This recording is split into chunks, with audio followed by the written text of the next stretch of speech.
तो राजनीति में कुछ रिश्ते पति पत्नी की तरह तो कभी नीम तो कभी शहद, कभी खट्टा तो कभी मीठा होता है। बिहार में कांग्रेस और आरजेडी का रिश्ता भी कभी नर्म तो कभी गर्म रहता आया है। साल 1998 में पहली बार कांग्रेस और आरजेडी साथ साथ आए और एक साथ लोकसभा का चुनाव लड़ा।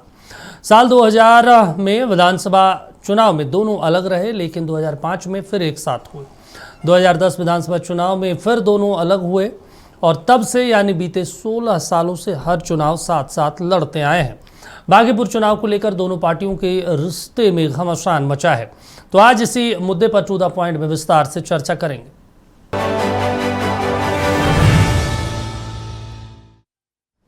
देखिए, बिहार में आरजेडी और कांग्रेस के बीच रिश्ता कब शहद शहद से नीम नीम हो जाए कोई नहीं जानता।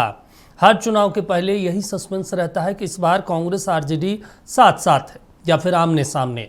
बागीपुर उपचुनाव में अपनी अनदेखी से आहत कांग्रेस आरजेडी पर बीजेपी के साथ डील करने का आरोप लगा रही है। रिपोर्ट देखिए। बागीपुर उपचुनाव के नतीजे आने के पहले महागठबंधन में दरार और चौड़ी हो गई है। कांग्रेस प्रवक्ता असित नाथ तिवारी का कहना है कि तेजस्वी अपना परंपरागत एमवाई समीकरण भी बांकीपुर में नहीं बचा पाए। कांग्रेस के बड़े नेता पटना में बैठे रह गए, लेकिन उन्हें प्रचार के लिए पूछा तक न गया। सवाल उठ रहे हैं कि तेजस्वी यादव की बीजेपी से डील तो नहीं हो गई। बांकीपुर चुनाव में आपने देखा कि राजद ने महागठबंधन या इंडिया गठबंधन का कोई सार्थक इस्तेमाल नहीं किया। पता नहीं क्यों नहीं किया। हो सकता है तेजस्वी जी की रुचि नहीं रही हो, वो अलग मसला है। बीते विधानसभा चुनाव में कई जगह फ्रेंडली फाइट की नौबत आ गई, ये आपने देखा, और तब लोगों ने अफवाह उड़ा दी कि भाई तेजस्वी जी ने भाजपा के साथ अंदर खाने में कोई डील कर रखी है। अब तो राजद के अंदर खाने ये चर्चा होने लगी है कि हाँ, क्या सचमुच तेजस्वी जी ने भाजपा से कोई डील कर रखी है क्या। जो तीसरी बात बांकीपुर चुनाव में देखने को मिली, जो राजद का कोर वोट बैंक है, मुस्लिम यादव जो समीकरण है, उसमें भी बिखराव दिख रहा है। तेजस्वी जी अपना समीकरण बचाने में भी पूरी तरह से सफल नहीं दिख रहे हैं। गठबंधन में उनकी कोई दिलचस्पी नहीं दिख रही है। कांग्रेस के इस बयान के सामने आने के बाद राजनीतिक पार्टियों की प्रतिक्रिया आने लगी है। आरजेडी की मांग है कि कांग्रेस प्रवक्ता ने किसके इशारे पर ये बयान दिया, पार्टी इसका खुलासा करे। क्या ऐसा बयान किसके कहने पर या किसके इशारे पर दिया जा रहा है? क्योंकि इंडिया महागठबंधन के नेतृत्वकर्ता तेजस्वी प्रसाद यादव जी लालू जी की तरह अपने विचारों और संकल्पों के साथ भारतीय जनता पार्टी के खिलाफ सामने से खड़े होकर के न सिर्फ संघर्ष और आंदोलन करने का काम किया, बल्कि ये बताने का काम किया कि चाहे सत्ता आए या जाए, लेकिन किसी भी स्तर पर सांप्रदायिक शक्तियों से भारतीय जनता पार्टी से समझौता नहीं किया जाएगा। और समझौतावादी राजनीति कभी भी लालू जी और तेजस्वी जी नहीं किया है, ये बात सबको समझ लेना चाहिए। कांग्रेस आरजेडी तकरार पर जेडीयू के कार्यकारी अध्यक्ष संजय झा का बयान सामने आया है। उन्होंने कहा कि इंडी गठबंधन में सब कुछ ठीक नहीं है। कांग्रेस की ओर से लगाए गए आरोप पर तेजस्वी यादव को जवाब देना चाहिए। आप देखिए, विधानसभा चुनाव में जो आरजेडी का हाल रहा और पिछले 20 साल से जो राजनीति जिस तरह की करते रहे आरजेडी, जैसा शासन चलाए थे, जो लेगेसी इनको रही, जिस तरह का इनका काम करने का स्वभाव, बात करने का, हमको नहीं लगता है चुनाव के बाद कभी पब्लिक के बीच में भी गए होंगे। बाहर तो बहुत गए हैं, पब्लिक के बीच में कहीं देखा है उनको जाते हुए इस तरह का। तो इसीलिए मुझे तो जो रिपोर्टेड है, जो चुनाव हुआ है, आरजेडी के लिए उनकी पार्टी की बात है, लेकिन आरजेडी के लिए जो लीडरशिप है जरूर एक चिंता के विषय है। 2025 के विधानसभा चुनाव में कांग्रेस वाले को समझ में क्यों नहीं आ रहा था। कई सीट आपको बिहार विधानसभा में देखिएगा 2025 के चुनाव में, तो उस सीट पर ले लीजिए हमारे वैशाली जिला में वैशाली विधानसभा, वहां आरजेडी भी लड़ी और कांग्रेस के सीट पर भी आरजेडी लड़ी, कांग्रेस भी लड़ी। तो कई चुनाव पिछले चुनाव में किया है लोगों ने, जहां कांग्रेस के लोगों ने उम्मीदवार बनाया, वहां आरजेडी के लोगों ने उम्मीदवार बना दिया। तो कांग्रेस वाली के जितना नहीं नेता है उनको समझ में अभी तक नहीं है। कुछ लोग को अभी समझ में आ रही है। 1995 के विधानसभा चुनाव में आरजेडी 167 और कांग्रेस ने 29 सीटें जीती। 1998 में कांग्रेस ने आरजेडी की ओर दोस्ती का हाथ बढ़ाया। कांग्रेस ने लोकसभा की 8 सीटों पर लड़कर 4 पर जीत हासिल की। आरजेडी 17 सीटें जीतने में कामयाब रही। अगले ही साल फिर लोकसभा चुनाव की नौबत आ गई और इस बार कांग्रेस ने 2 और आरजेडी ने 7 लोकसभा सीटों पर जीत प्राप्त की। 2000 के विधानसभा चुनाव में कांग्रेस ने अकेले चुनाव लड़ा। इस बार कांग्रेस के खाते में 23 सीटें आई, जबकि आरजेडी को 124 सीटों पर जीत मिली। 2005 में कांग्रेस और आरजेडी साथ रहकर लड़े, लेकिन जेडीयू बीजेपी गठबंधन को बड़ी जीत मिली। कांग्रेस 10 और आरजेडी 54 सीटों पर सिमट गई। 2010 में दोनों पार्टियां अलग हो गईं। 2009 के लोकसभा चुनाव में दोनों पार्टियां अलग अलग लड़ी। कांग्रेस को 4 और आरजेडी को 2 सीटों पर जीत मिली। 2014 की मोदी लहर में कांग्रेस को लोकसभा में महज 2 सीटों पर बिहार में जीत मिली, जबकि आरजेडी को 4 सीटों पर जीत मिली। 2015 के विधानसभा चुनाव में आरजेडी ने 80 जबकि कांग्रेस ने 27 सीटें जीती। 2019 के लोकसभा चुनाव में कांग्रेस को 52 सीटों पर जीत मिली, जबकि आरजेडी का सुपड़ा साफ हो गया।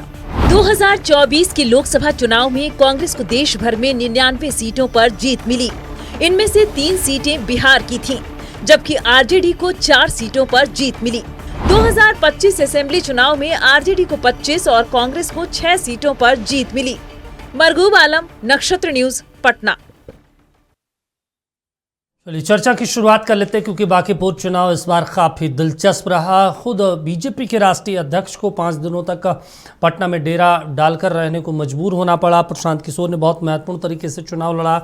महागठबंधन में काफ़ी कुछ नाराजगी दिखी, कांग्रेस पार्टी गायब नजर आया या फिर आरजेडी ने सहयोग नहीं लिया। अब इस पर चर्चा कर लेते हैं, आखिर क्या हुआ और क्यों ऐसे बयान अब कांग्रेस पार्टी के प्रदेश प्रवक्ता दे रहे हैं। इस पर समझ लेते हैं। धीरज पांडे जी भारतीय जनता पार्टी से हमारे साथ जुड़ रहे हैं। इसके अलावा आरजू खान साहब आरजेडी से जुड़ रहे हैं। कांग्रेस पार्टी से मणि प्रकाश तिवारी जी जुड़ रहे हैं और हमारे साथ सोनाली आनंद जी जनसुराज पार्टी से जुड़ रही हैं। स्वागत आप चारों का। और सबसे पहले मणि प्रकाश तिवारी जी, आप ही के पास जाएंगे। क्या दिक्कत हो गई? मतलब चुनाव में आपको आरजेडी ने बुलाया नहीं, तो फिर आप लोग ऐसे बयान दीजिएगा कि भारतीय जनता पार्टी से डील हो गया है आरजेडी का। मतलब जनसुराज से कहते तो समझ भी आता थोड़ा बहुत, आप बीजेपी से। हमारी दुख है अपने दोस्त को परेशान देख के, उन्हें समस्या में देख के। और हम लोग वो लोग हैं जो भगवान मर्यादा पुरुषोत्तम त्रिलोक के स्वामी प्रभु श्री राम जी का प्रयोग सत्ता के लिए और ये चंदा चोरी के लिए नहीं करते, हम उन्हें अनुसरण करते हैं। तो गोस्वामी जी लिखते हैं रामचरितमानस में, जे न मित्र दुख देख हो ही दुखारी, तीन ही बिलोकत पातक भारी। जो अपने मित्र का दुख देख के दुखी नहीं होता है, उससे बड़ा पापी इस संसार में कोई नहीं है। तो तेजस्वी जी की हम स्थिति देख रहे हैं कि जैसा कहा जा रहा है, आप ही लोग के मीडिया से लोगों से कुछ एग्जिट पोल ला रहे हैं जिसमें बता रहे हैं कि बांकीपुर में नहीं है अच्छी स्थिति, या फिर हमने पीछे भी देखा जैसे बांकीपुर में उम्मीदवार दिए गए तो उम्मीदवार में भी हमें थोड़ी सी कसक रह गई। आरजू भाई हैं, इनके साथ एक और डिबेट में हम लोग आए थे, तो थोड़ी कसक रह गई कि हमसे उस पर चर्चा नहीं किया गया। चर्चा करके उतारा जाता, हम लोग भी बैंड बाजे के साथ स्वागत करते अपने कैंडिडेट का, तो वहां पे थोड़ी कसक रह गई। फिर राजद के अंदर खाने से ही आवाज आ रही है, कुछ हमारे भी मित्र हैं उधर, हमारे भी छोटे भाई कहिए, सब लोगों का फोन कभी कभी आता है कि हम लोग तो पार्टी के रूल से बंधे हुए हैं, कुछ बोल नहीं सकते, भैया आप लोग ही आवाज उठाइए, कुछ बोलिए कि क्यों नहीं कुछ हमें सुना जा रहा है, क्यों नहीं हम एक मजबूत कैंडिडेट उतार रहे हैं, या फिर आप लोग प्रचार से क्यों बाहर हैं। तो उन सबों को सुनकर लग रहा है कि कहीं ना कहीं हमारे गठबंधन से कोई चूक हो गई है और हम उतने मजबूती से अपना दावा पेश नहीं कर पा रहे जिससे हमें करना था।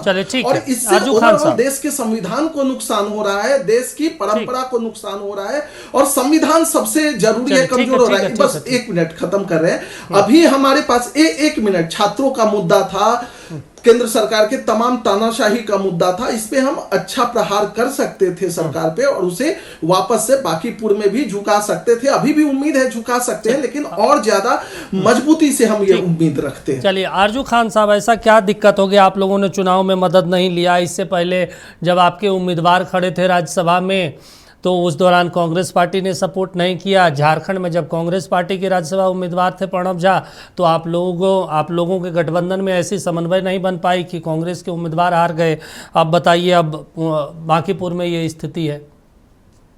मतलब या तो देखिए, अलग हो जाइए बांकीपुर या में तो जो- फिर साथ साथ लड़िए, गठबंधन एकजुट होकर। वो हम तय कर लेंगे, वो हम तय कर लेंगे। सलाह के लिए आपका शुक्रिया। जहां तक रही बात कि आप ऐसा क्यों देख रहे हैं, आप ये कह रहे हैं, मैं कहता हूं कि इसी तरह के सवाल उठाए थे वही प्रवक्ता आशीष नाथ तिवारी जी ने इलेक्शन से ठीक पहले, लेकिन उसके 2 ही दिन के बाद हमने देखा कि महागठबंधन का प्रेस कॉन्फ्रेंस हुआ और इनके जो मुख्य प्रवक्ता हैं वो भी उसका हिस्सा थे, जो कि राष्ट्रीय जनता दल के कार्यालय में हुआ। इनके जो पूर्व प्रत्याशी थे बांकीपुर विधानसभा के, जो रह चुके थे, वो भी हमारे उस प्रेस कॉन्फ्रेंस का राष्ट्रीय जनता दल में उनका भी स्वागत था। और उसके अलावा माले के विधायक संदीप सौरभ जी दिखे और तमाम अनेकों महागठबंधन के पूर्व विधायक और मुख्य प्रवक्ता लोग दिखे। तो ये जो है देने की कोशिश की गई मैसेज, और ये बताया गया कि एक आदमी के बयान से ऐसा कुछ नहीं होता है।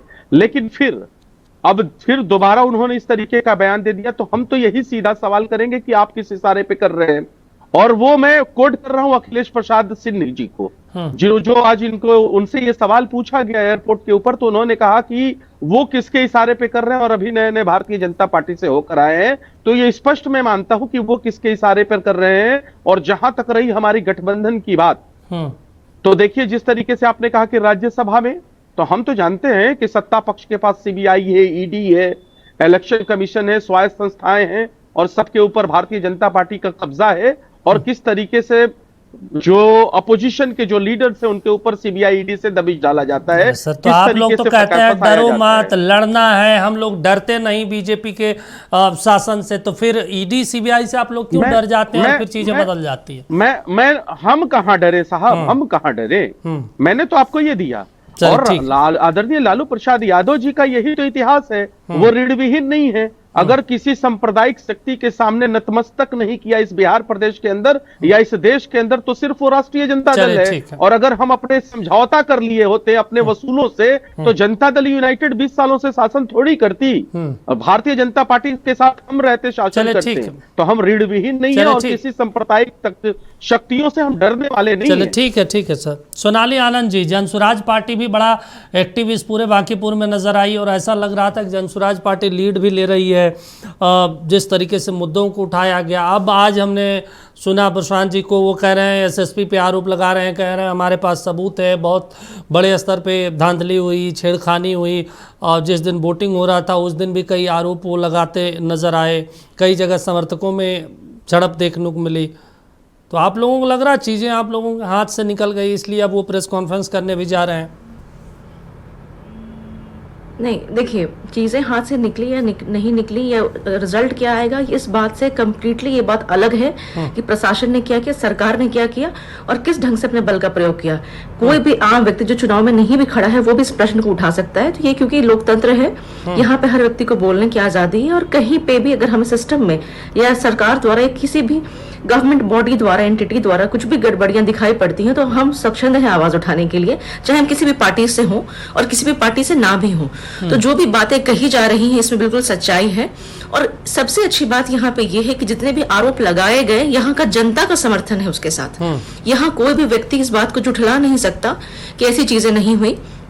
कई जगह पे आपने ये भी देखा होगा कि जनता खुलकर सामने आई है, विरोध कर रही है, पुलिस का विरोध कर रही है, बीजेपी कार्यकर्ताओं का, और जनता सामने आके खड़ी हो गई। कई जगह पे ईवीएम्स बदलने की बात आई, वहां पर जनता ने गाड़ी का घेराव किया, वहां पे रोका गया। सलीमपुर एक बूथ रहा है, वहां की ये बात है, मैं जगह का नाम भी ले रही हूँ। इसके अलावा आपने ये भी देखा होगा कि जिस ढंग से इलेक्शन कमीशन ने जीविका के यूज पे प्रतिबंध लगाया था, उसके बावजूद भी जीविका की महिलाएं आई हैं, उसका प्रयोग किया गया है और बूथ के अंदर जाके वो भाजपा का टैग पहन के बैठ के वोटर्स को सिंबल बांट रही हैं। तो ये सारी चीजें कैमरा पे है, ये रिकॉर्ड नहीं, ये सारे एविडेंसेस हैं। और जिस ढंग से इतना आरोप लगने के बाद, ये इतना प्रदर्शन होने के बाद, ये इतनी सारी घटनाएं घटने के बाद भी जिस ढंग से पुलिस का रवैया रहा है, ये सब कुछ बताता है कि आपने सारे नियम कानून को ताक पे रख के इस चुनाव को डिस्ट्रैक्ट करने का, इस चुनाव को प्रभावित करने का पूरा प्रयास किया है। पार्टी और आरजेडी में जो नाराजगी, तल्खियां नजर आई पूरे चुनाव में, कांग्रेस पार्टी गायब रही इस पूरे चुनाव प्रचार अभियान से, उसका माइलेज प्रशांत किशोर को मिला है, आपको लगता है ऐसा? देखिए, कांग्रेस पार्टी हमेशा से मौजूद रही है इस बिहार सरकार के इस बिहार की राजनीति में। राजद भी हमेशा से मौजूद रही है और भाजपा तो रही ही रही है। लेकिन उसके बाद भी हमने जो अपने बातों से, अपने वैल्यू से, अपने सिद्धांतों से और अपने वादों से या फिर अपने विजन से जो जगह जगह बनाई है, वो किसी भी, मुझे लगता है किसी भी पार्टी में कमी हो सकती है, उनका काम करने का तरीका में कमी हो सकती है। लेकिन हमने जो बात कही है वो इसलिए कही है, किसी का एडवांटेज हमें नहीं मिला है, किसी के बैकफुट पे होने का। हमने बात सही कही है, बात ईमानदारी से कही, उसका सब कुछ जो आप देख रहे हैं जनता का समर्थन वो है। क्योंकि कभी भी आज तक बिहार की राजनीति में बहुत शायद ना के बराबर ही ऐसा हुआ है जब लोगों के लिए बात की गई है, लोगों के मुद्दे की बात कही गई हो। वरना हिस्ट्री की बात कही जाएगी, फ्यूचर की बात कही जाएगी, आरोप लगेंगे उन पे और आरोप लगेंगे, आरोप को और पार्टी किसी और पे लगाएगी। लेकिन क्या समाधान है समस्याओं का, इस पे किसी पार्टी ने बात नहीं की है। तो हमने अपनी जमीन खुद बनाई है, चाहे कोई भी पार्टी आगे हो पीछे हो, ये इस बात से बिल्कुल इंडिपेंडेंट है। चलिए ठीक है। धीरज जी हमारे साथ जुड़े हैं भारतीय जनता पार्टी से। धीरज जी, आप लोगों में भी ठीक है, लेकिन जिस तरीके से आप लोगों के ऊपर आरोप लगा कि नीतीश जी को ज़बरदस्ती आपने बिठा के और वीडियो बनवा दिया, अपील करवा दिया। प्रशांत जी तो ये कह दिए कि भाई एआई से ये वीडियो बनाया गया, जिसको लेकर नीरज जी चले गए थाने में एफआईआर दर्ज करवाने को लेकर। और हम लोगों के पास जो इनपुट्स है कि बांकीपुर में स्थिति भारतीय जनता पार्टी के लिए ठीक नहीं रही, जबकि इतना बड़ा गैप है वहाँ पे। आरजेडी का आखिरी समय में चुनाव प्रचार होना, पूरे चुनाव से आरजेडी के बड़े लीडर गायब नजर आए।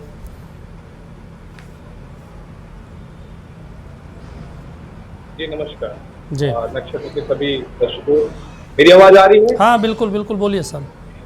आपको और मेरे सारे को मीडिया पर देखिए, सबसे पहले मैं कहना चाहूंगा कि यहाँ बांकीपुर में जो चुनाव था वो एनडीए लड़ रही थी।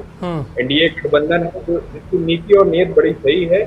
बिहार के विकास की सिर्फ बात नहीं करते, जैसा अभी हम सुन रहे थे अपने साथी प्रवक्ताओं को, उन्होंने कहा कि हमने जनता की बात, पार्टी कोई भी हो, दल कोई भी हो, वो जनता के लिए ही चुनाव लड़ता है और जनता के जो मुद्दे होते हैं वही जो होता है चुनाव के मुद्दे होते हैं। और उसमें जो आपकी नीति और आपकी सही नीयत होती है तभी कोई भी चीज स्थापित होती है। और हमने बिहार में विगत 2 दशकों से लगातार स्थापना का जो होता है एक प्रगतिशील रवैया अपनाया है।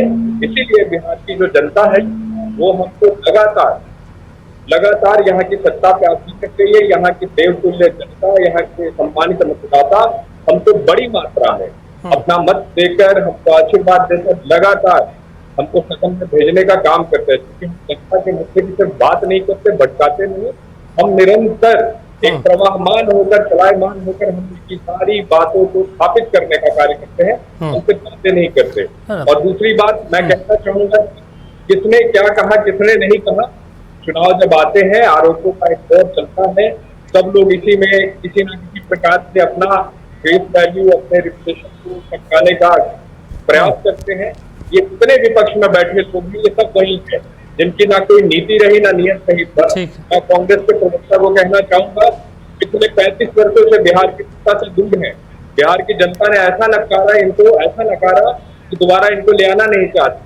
राष्ट्रीय जनता दल की भी कमोबेश वही स्थिति है। विगत 2 वर्षों ये लगातार नहीं आप ठीक है लेकिन हम ग्राफिक्स के जरिए धीरज जी हम लगातार दिखा रहे हैं कि अभी भी जो वहाँ पे चुनाव खत्म होने के बाद जो हम लोगों ने वहाँ डेटा जुटाया, लोगों से बातचीत की और जो तमाम चैनलों के सर्वे हैं उसमें जनसुराज पार्टी पहले स्थान पे है, दूसरे स्थान पे बीजेपी दिख रही। अभी जो तमाम चुनाव खत्म होने के बाद सर्वे हम ग्राफिक्स के जरिए अपने दर्शकों को दिखा रहे हैं। लेकिन एक बड़ा सवाल हम आपसे समझना चाहते हैं, आपको नहीं लगता कि एनडीए में बड़ा कन्फ्यूजन वाली स्थिति रही? पहले अभिषेक कुमार को लाया गया, उसके बाद नीरज कुमार सिन्हा को लाया गया, लोग बड़े कंफ्यूज हो गए कि आखिर भारतीय जनता पार्टी इतनी बड़ी पार्टी, दुनिया की सबसे बड़ी पार्टी होने का दावा करती, वो कैसे इतना कंफ्यूज है? कंक्रीट कोई प्लान नहीं था पहले से। कई सीनियर लीडर नाराज थे इस फैसले से। नहीं देखिए, भारतीय जनता पार्टी एक संगठन है, सिर्फ एक पार्टी नहीं और कार्यकर्ता आधारित पार्टी है, जहाँ पे कार्यकर्ताओं का सबसे बड़ा महत्व होता है। सबसे ज्यादा इम्पोर्टेंस किसी को अगर हमारी पार्टी देती है, चाहे अभिषेक बंटी जी हो या नीरज कुमार जी हो, दोनों हमारे पार्टी के समर्पित कार्यकर्ता रहे और उन्हीं दोनों में से टिकट मिला और एकदम बूथ स्तरीय कार्यकर्ता रहे। हमारे में कहीं भी कोई कंफ्यूजन नहीं रहा। आपने कहा कि जो भी हमारे एनालिटिक्स हैं या जो भी एनालिसिस के रिपोर्ट आ रहे हैं, 2 दिन बाद मतदान की गणना होनी है, परिणाम आना है। हम एक संगठन है, परिणाम जो भी आएगा उसका सम्मान होगा। हम पूरी तरह आश्वस्त है, हमको पूर्ण विश्वास है और बाकी ठीक है। जनता पे हमारा जो भरोसा है विगत 3 दशकों का है, वहाँ की जनता हमको निरंतर आशीर्वाद देते आ रही है। पुनः इस बार आशीर्वाद दिया है उन्होंने ठीक और है, हम ठीक बड़ी मार्जिन से, मैं बार बार कहता हूँ, मेरी बात रिपोर्ट कर लीजिएगा कि हम बड़ी मार्जिन से वहाँ पे अच्छी विक्ट्री लें, हाजीपुर में फिर से एक बार कमल जी खिले। चलिए ठीक हमने है। वहाँ पे आज आरजू खान साहब, ठीक है कार्य किया है। ठीक है वहाँ ठीक पे है। जनता आरजू के खान साथ साहब एक चीज हम ये आपसे समझना सवाल चाहते हैं, हमने फिर उठाए थे, जवाब हमसे ले लीजिएगा। ठीक है ठीक है ठीक है, आपके पास भी आएंगे मनीष जी। सवाल उठाए थे कांग्रेस ठीक है ठीक है, हम आएंगे आपके पास। आरजू खान साहब एक चीज़ है, पूरे चुनाव में नो डाउट आरजेडी भी चुनाव लड़ी, लेकिन एक सवाल जो लगातार पत्रकार उठा भी रहे थे, पत्रकारों को ये महसूस भी हुआ कि बांकीपुर में बहुत देर कर दिया तेजस्वी यादव ने चुनाव प्रचार में आते आते, बहुत आखिरी समय में, और इतना बड़ा मुद्दा पूरे देश भर में छात्रों का, एजेंसी का आंदोलन चल रहा था, एक बड़ा मौका उन्होंने गंवा दिया और इसका इफेक्ट जो है बांकीपुर में देखने को मिलेगा।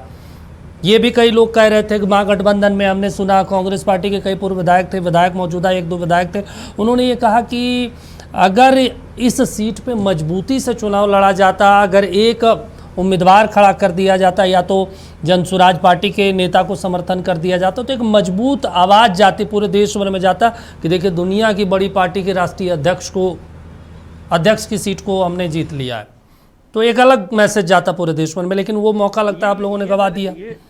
ये नैरेटिव कौन चला रहा था कि हम जो है जनसुराज पार्टी को जो है सपोर्ट करेंगे? कांग्रेस पार्टी के कई पूर्व विधायक ने स्टेटमेंट दिया है सर, इसी नक्षत्र न्यूज के माइक पे ये कहा गया कि वो सपोर्ट करें उनको। ये व्यक्तिगत उनका हाँ, हो सकता है, ये पार्टी का था, कांग्रेस पार्टी का था, बिल्कुल लेकिन हो इसको सकता है। किस तरीके से प्रचारित और प्रसारित किया गया, मैं उसके पीछे जाना नहीं चाहता, क्योंकि सब लोग इसको जानते हैं।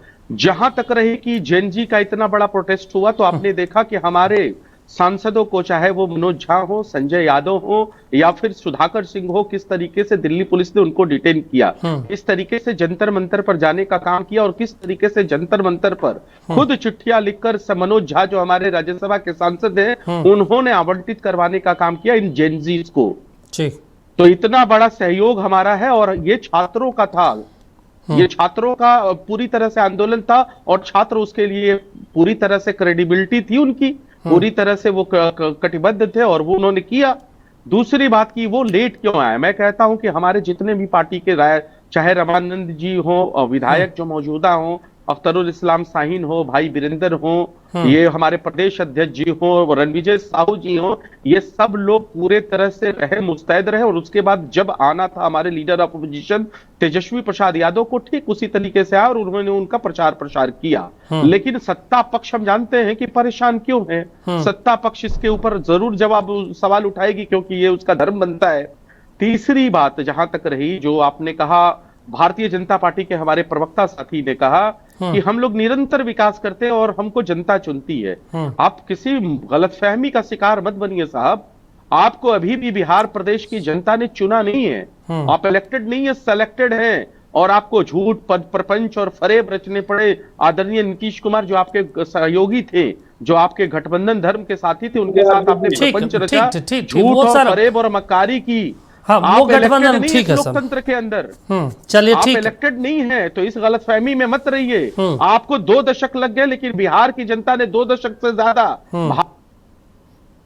ठीक है आरजू साहब, अब देखिए, अब सत्ता बदल गई, अब मुखिया बदल गए हैं, चेहरा बदल गए, तो अब चीजें जो है अलग तरीके से, लेकिन ये तो वाकई में लोकतंत्र ने नहीं सर, जो सवाल है वो सवाल कायम रहेंगे, ताउम्र कायम रहेंगे कि आपको जनता का जनादेश नहीं मिला, जनता ने आपके चेहरे पर वोट नहीं दिया, और आपने उनके चेहरे पर वोट मांगा भी नहीं था। आप लोकतांत्रिक तरीके से बिहार प्रदेश के सीएम नहीं बने। तो पूरे देश भर में कितने चुनाव हो गए, चुनाव जीतने के बाद वहां मुख्यमंत्री बनाया गया, वो भारतीय जनता पार्टी में हो, कांग्रेस पार्टी में हो, हर जगह पे तो स्थिति वैसा ही देखने को मिलता है। पहले चुनाव लड़ा जाता है, उसके बाद मुख्यमंत्री का चेहरा घोषित होता है। नहीं सर, यहाँ पर तो डायरेक्टली जाकर जनता के बीच में कहा जा रहा था, फिर से नीतीश कुमार 20 से 25 से 30, फिर से नीतीश, ये कहा जा रहा था। उन्होंने बिहार की जनता को ठगने का काम किया। चलिए ठीक है, तो धीरज मनीष जी बोलिए, आप क्या कह रहे थे?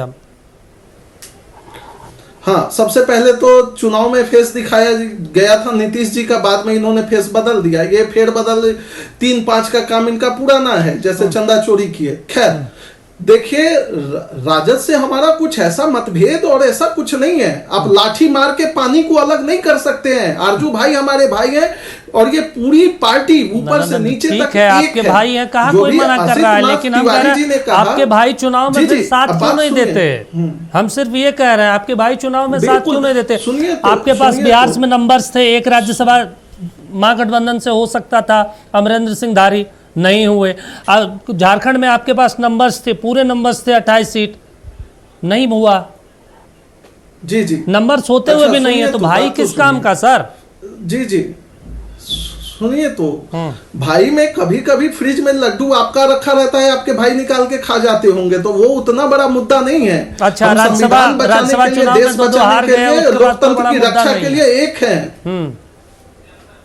ठीक है, अब हो गई। अब बातों को कब तक इतिहास को ढोइएगा? इतिहास को ढोते हुए हम भविष्य के उजाले को नहीं देख सकते हैं। तो वर्तमान में भविष्य में बांकीपुर हुआ, सुबह में आप उजाले का, वर्तमान में सर बांकीपुर हुआ, वहां पे भी आप लोग गायब थे, नदारत थे, तो हम लोग तो पूछेंगे ना सवाल कि आप भाई हैं, एकदम दोस्ती वाला है, जी जी, ये दोस्ती हम नहीं तोड़ेंगे, लेकिन फिर पता चलता है दूसरे तरफ कोई आरी चला रहा है, कोई कुदाल चला रहा है, कोई छेनी हथौड़ी मार रहा है।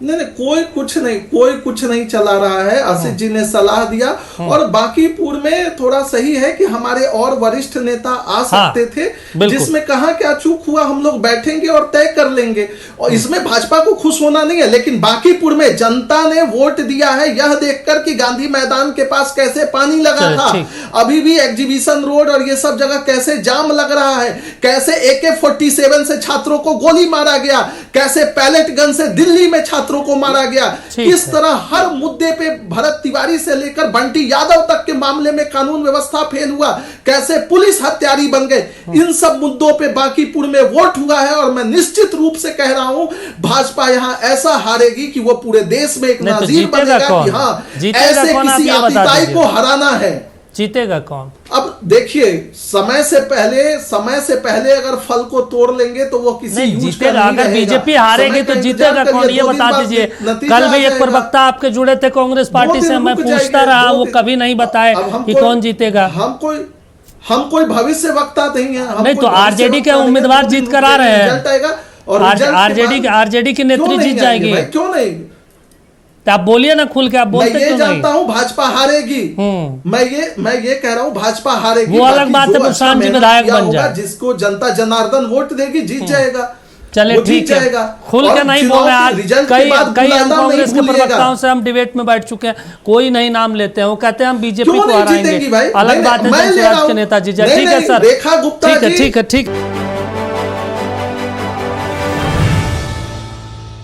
हम चर्चा कर रहे हैं टू द पॉइंट में कि रिश्ता क्या कहलाता है, क्योंकि आरजेडी और कांग्रेस साथ साथ है, सरकार भी है झारखंड में, इसके बावजूद बिहार में भी गठबंधन है, फिर भी कभी कभी स्थितियां बिगड़ जाती है। और पिछले हाल फिलहाल में जो 3 चुनाव हुए, चाहे राज्यसभा का हो, चाहे फिर झारखंड में, चाहे फिर बिहार में, वहाँ पे भी कांग्रेस और आरजेडी की काफ़ी तनातनी देखने को मिला।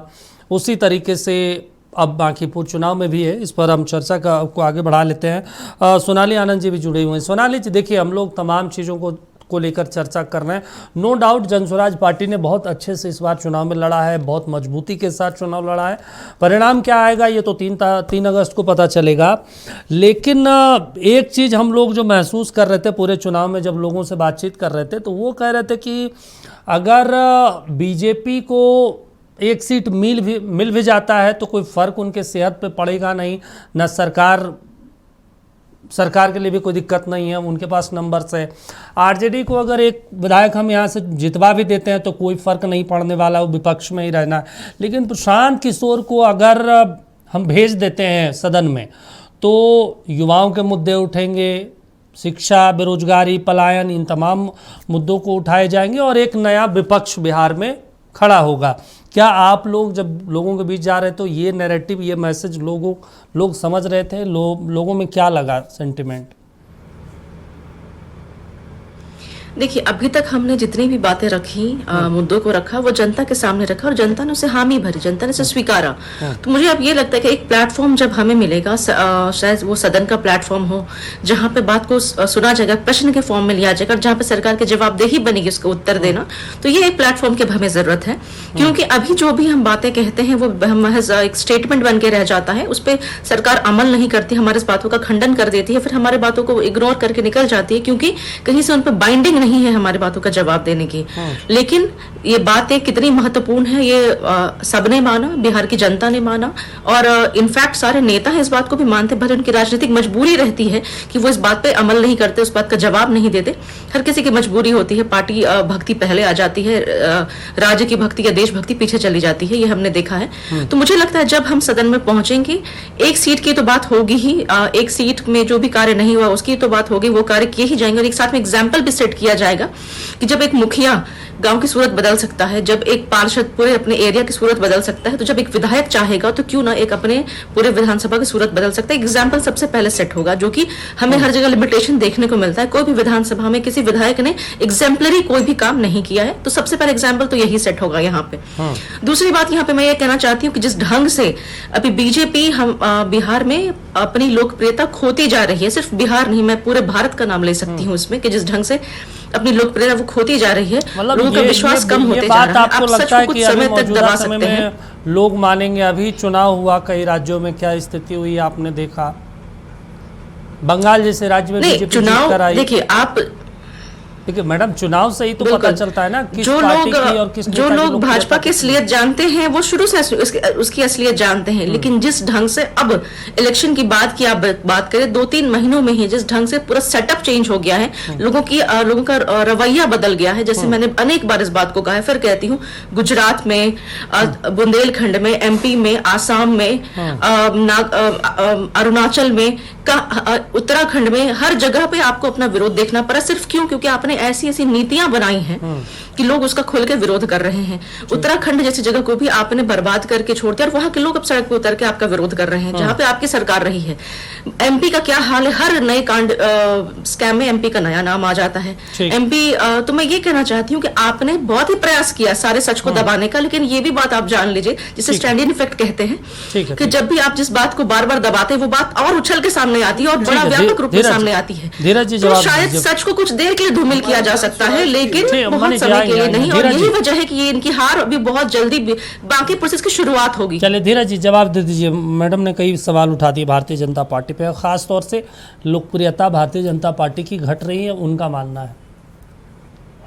जब तो भारत में लगातार जो परिणाम आ रहे हैं और सारे राज्यों को काउंट कर ले हमारी माननीय मैडम, उनको अपने सवाल का जवाब खुद मिल जाएगा, पूछना नहीं पड़ेगा, बोलना नहीं पड़ेगा। भारत में लगभग 80% राज्यों में एनडीए भारतीय जनता पार्टी की सरकार है। इससे बड़ा कोई उदाहरण नहीं हो सकता है तो प्रमाणित कितना वोट चोरी से बना है और कितना वाकई में जनता के वोट से बना है। कितना सरकार बना लेना आपकी लोकप्रियता को नहीं बताता है। सरकार बना लेना ये नहीं बताता है कि आप जनता के लिए काम कर रहे हैं। जिस ढंग से सारी चीजें, जिस ढंग से आपके नेता, जिस ढंग से आपके विधायक हर जगह कांड करते हैं, हर जगह बड़े बड़े स्कैम्स उनका नाम आता है, ये सारी बातें अखबार का हेडलाइंस, भले आप उसे इग्नोर करके आगे बढ़ सकते हैं, तो सच को बदलने में, समय बदलने में समय लगता है। थोड़ा सा बस धैर्य रख लीजिए। बात कहने दीजिए, आपको आपकी बात बोलने दीजिए और कितना इसमें बोलिए आप कंटिन्यू कीजिए धीरज जी। मैंने बता ही दिया कि भारत के सारे राज्यों को काउंट कर ले, सुना लीजिए, आपको पता चल जाएगा कि भारत की जनता हमको कितना प्रेम करती है। कांग्रेस वाले भाई साहब को बोल रहे हैं देश से बेदखल किए जा चुके हैं, आप राज्य काउंट कर लीजिएगा, कुछ शायद हथेलियों में रह जाए आप। और आरजेडी के तो कुछ कहना ही नहीं है, जनता इनको देख के भागना चाहती है कि भाई आएंगे तो तुमने मवाली आएंगे खाली। इन्होंने अपने पोस्टर से ये अभी बड़ी बड़ी बातें कर रहे थे आरजू खान साहब, पिछले विधानसभा में पोस्टर से आदरणीय लालू जी को ही हटा दिया। क्यों? क्योंकि जाना जाता है कि जंगल राज के सबसे बड़े चरित्र कौन रहे, उनको ही हटा दिया, तेजस्वी यादव जी को रखा। और तेजस्वी यादव जी कहाँ रहे? जंगल राज आपने एस्टैब्लिश कर दिया है पूरे बिहार में। आप यहाँ बैठ के बड़ी बात करिए, आप दुनिया जहान का मत करिए। ठीक है, सर अपने आईने में तू इधर उधर की बात न कर, ये बता काफिला कैसे लूटा। तू इधर उधर की अपने चेहरे को धूप साफ करिए। चलिए आरजू खान साहब, जनता आपको बता रही है, यहाँ के मतदाता आपके ऊपर जो AK-47 से छात्रों के हत्या का आरोप लगा हुआ है, मुकदमा चल रहा है, उसको हटाइए। रिसुश्री का मामला चल रहा है, पुल गिराने का मामला चल रहा है, भ्रष्टाचार में आकंठ तक डूबे हुए हैं। आप क्या बात कर रहे हैं? आप हमें आईना साफ करना बताइएगा। कालिख में डूबे हुए हैं आप कालिख में डूबे हुए हैं, कालिख में डूबे हुए। हमें ना बताएं कि आईना साफ करना है या चेहरा। वादे नहीं करते, हम नीति बनाते हैं। कालिख में डूबे हुए लोग हमें ना समझाएं आईना साफ करना है या चेहरा।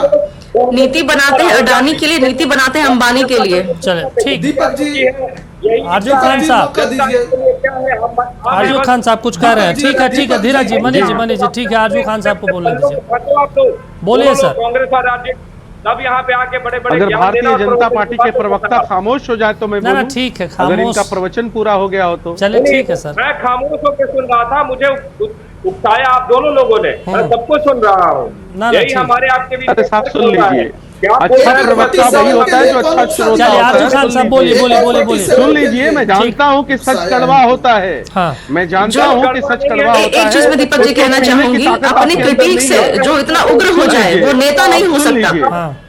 अरे भैया आप सुन लीजिए, चले ठीक है, आरजू खान साहब बोलिए। आप सुन लीजिए। हाँ देखिए, इन्होंने इतनी बड़ी बातें कही, हमारे शासन को ये जंगल राज कह के बुलाते हैं। मैं कहता हूं कि सरकारी आंकड़े निकाल लीजिए, 1990 से लेके 2005 और 2005 से लेके 2025 तक के, 2026 तक का भी NCRB का नेशनल क्राइम रिकॉर्ड ब्यूरो नहीं आया हुआ है। और इनको बता दीजिए, थोड़ा पढ़ लें, और अगर पढ़ने नहीं आता है तो हमारा सहयोग ले सकते हैं। दूसरे नंबर पे आप अपराध में हैं, ये मंगल राज नहीं है, ये राक्षस राज नहीं होती थी। क्या NCRB की बात कर रहे हैं? दूसरे में आरजू खान साहब पहले नंबर पे है मर्डर और अपहरण में। अरे बोलिए, ठीक है बोलने दीजिए आरजू खान साहब, बोलिए सर, पहले नंबर अब बोलिए आरजू खान साहब। इनके शासन काल में ऐसा हुआ है कि हाफिडेविट कहने वाले को, और जो अपराधी है जिसके ऊपर 7 लोगों के निर्मम हत्या के अपराध हैं और 2 महीने जेल में रहा है, उस एफिडेविट वाले को इन्होंने मुख्यमंत्री बना दिया। लेकिन बात करेंगे जंगल राज के ऊपर, जिसका मुख्यमंत्री खुद भ्रष्टाचारी हो, जो अपराधी हो, जिसका सच्चा दर्द छिपाने वाला अपराध हो, वैसे लोग मुख्यमंत्री बन के बैठे और प्रवचन देंगे। अरे इस प्रदेश का मुख्यमंत्री अपराधी है, अपराधी है, 2 महीने जेल में बिताने वाला अपराधी है इस प्रदेश का मुख्यमंत्री।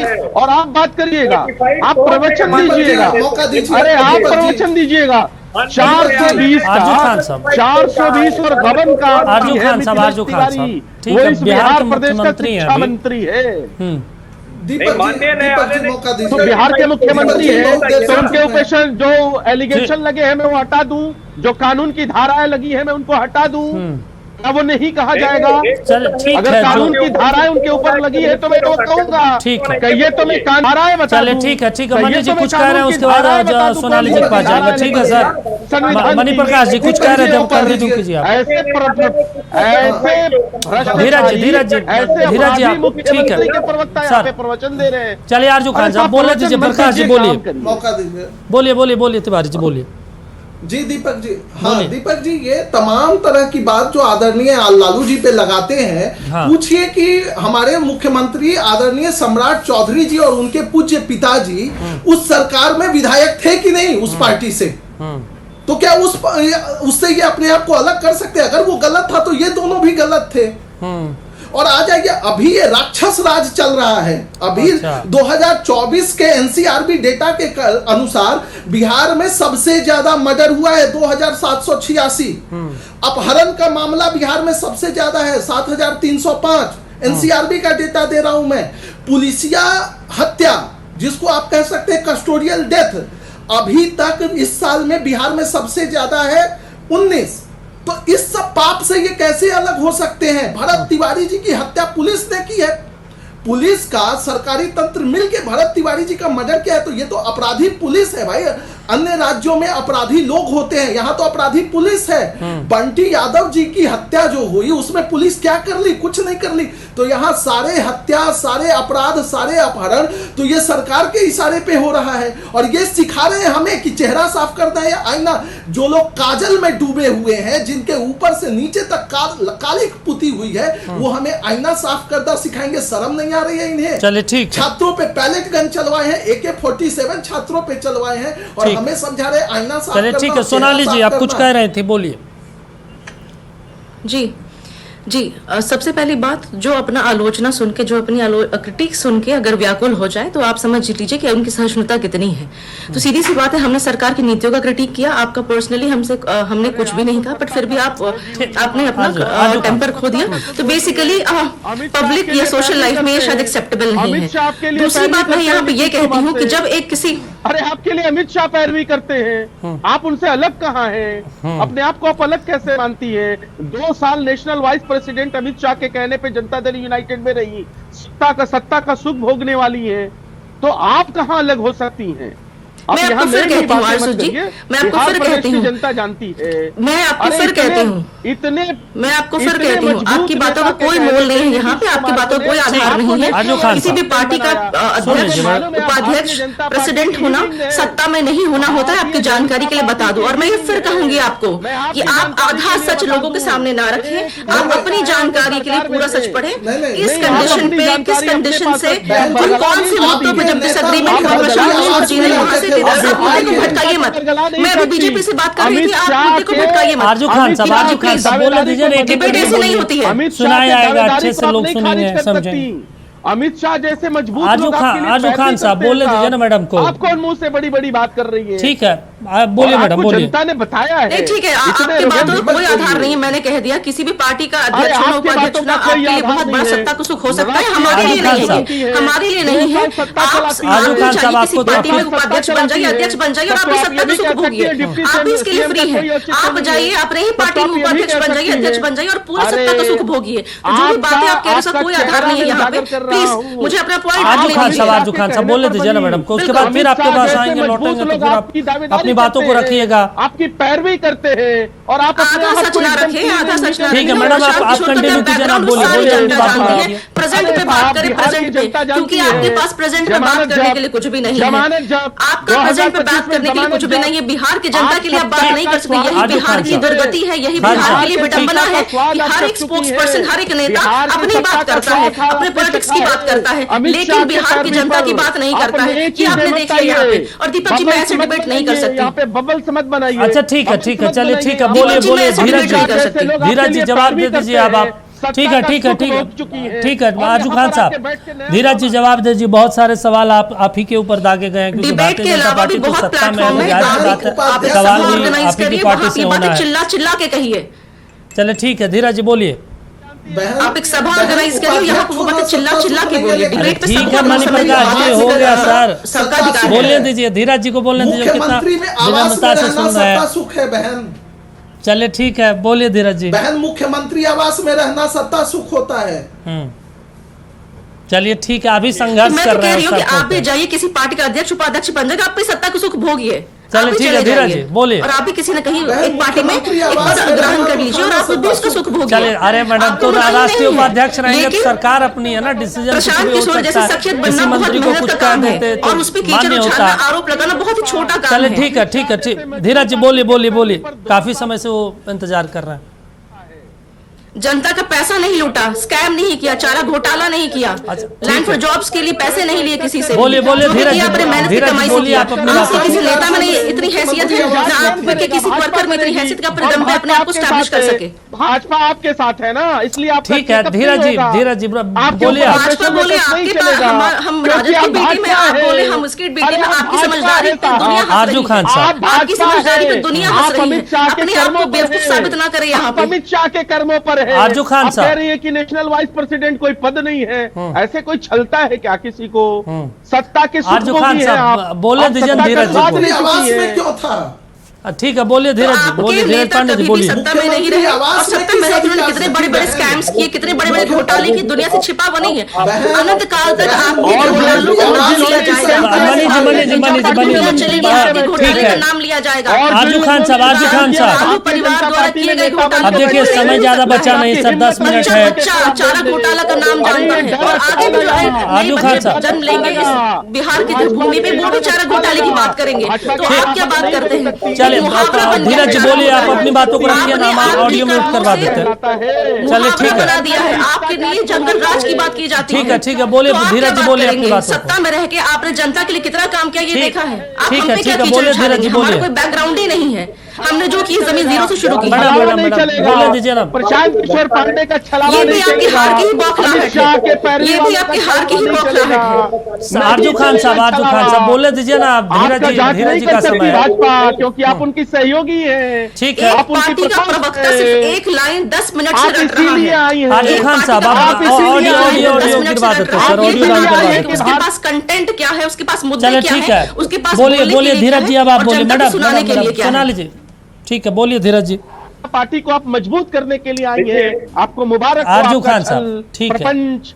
हो गया, चुनाव खत्म हो गया सर। अब आ रही है कि यान चलते हैं बहुत शांत सागर में निरंतर, पार पा जाते हैं वक्ष जल का चीर स्तर, सरणी वही है भव्य जो करती भंवर का भी सहन है, और आंधियों में जल रहा जो दीप उसको भी नमन है। मैं नमन करता हूं अपने देश के यशस्वी प्रधानमंत्री आदरणीय नरेंद्र भाई मोदी का, जो ऐसे ऐसे भंवरों को पार करके देश को लगातार एक नई दिशा देने का काम कर रहे हैं। अच्छा ठीक है, दिशा में ले जा रहे हैं, और तमाम ऐसे दीपक जी, लोग मेरी हैं बात पूरी नहीं हुई थी। जो हाँ, हम आते हैं मैडम, आते हैं।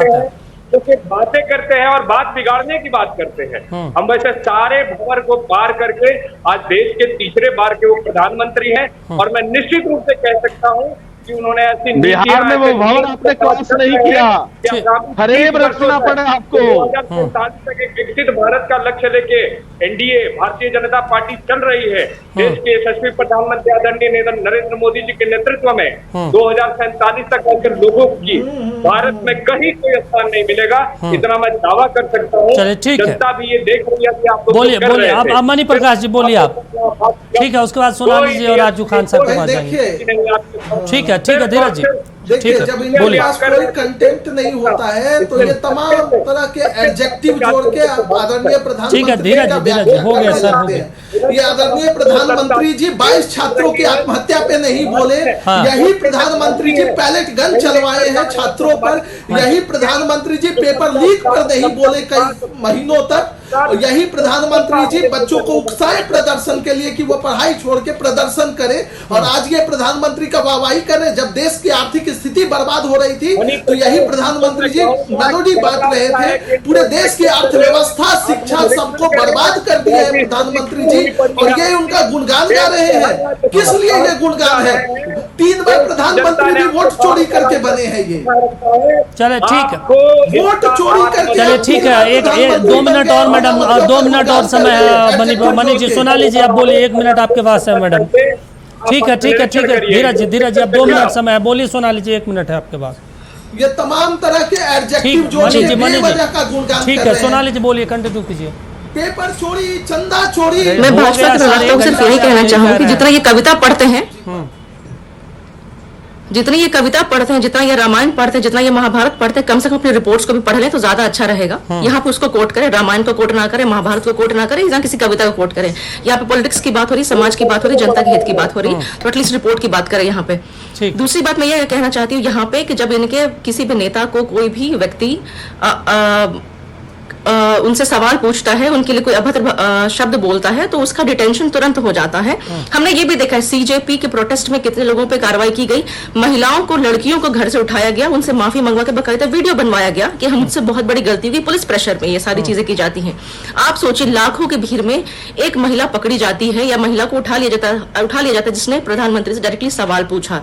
लेकिन कल जब वोटिंग हो रही थी, वहां पे एक भाजपा का रोड छाप कार्यकर्ता, अनपढ़ कार्यकर्ता जो रिक्शा चलाने के लायक है, वो नहीं, प्लीज सुनिए मेरी बात, वो जनसुराज की महिला को आके एक थप्पड़ लगाता है, उस पर हाथापाई करता है और पुलिस को उसका एफआईआर लिखने को तैयार नहीं होती है।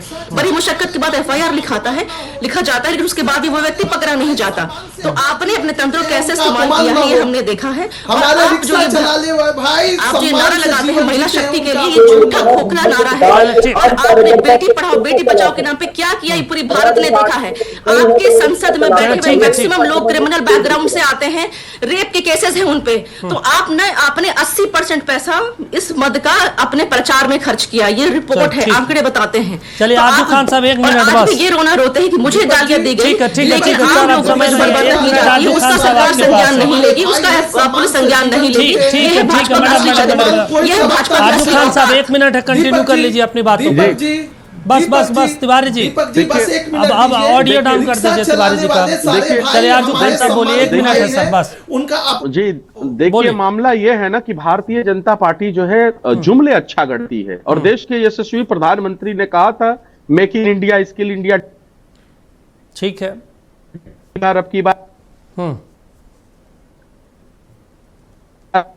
स्किल इंडिया हुआ नहीं, डेवलप इंडिया हुआ नहीं, बुलेट ट्रेन चली नहीं, काले धन आए नहीं, 15 लाख मिले नहीं, और जो चौथा स्थान था देश का वो 6वें स्थान पे चला गया है। और गिरता हुआ मीडिया का स्तर भी हमने देखा है। और जहां तक रही सोनाली आनंद जी की बात, जनसुराज की बात, पूरे देश की जनता जानती है कि जब भारतीय जनता पार्टी को डर लगता है तो ऐसे प्रकोष्ठ आते हैं। आपसे इनका पुराना सर, अब समय नहीं है, ताकतवर और मजबूत। चलिए ठीक है, समय नहीं है सर, अब 3 तारीख को पता चल जाएगा। शुक्रिया, आप समय ठीक है आरजू खान साहब 300 करोड़ माफी चाहते हैं, अब समय नहीं है मैडम, अब समय नहीं है, इजाजत अब चाहते हैं बस।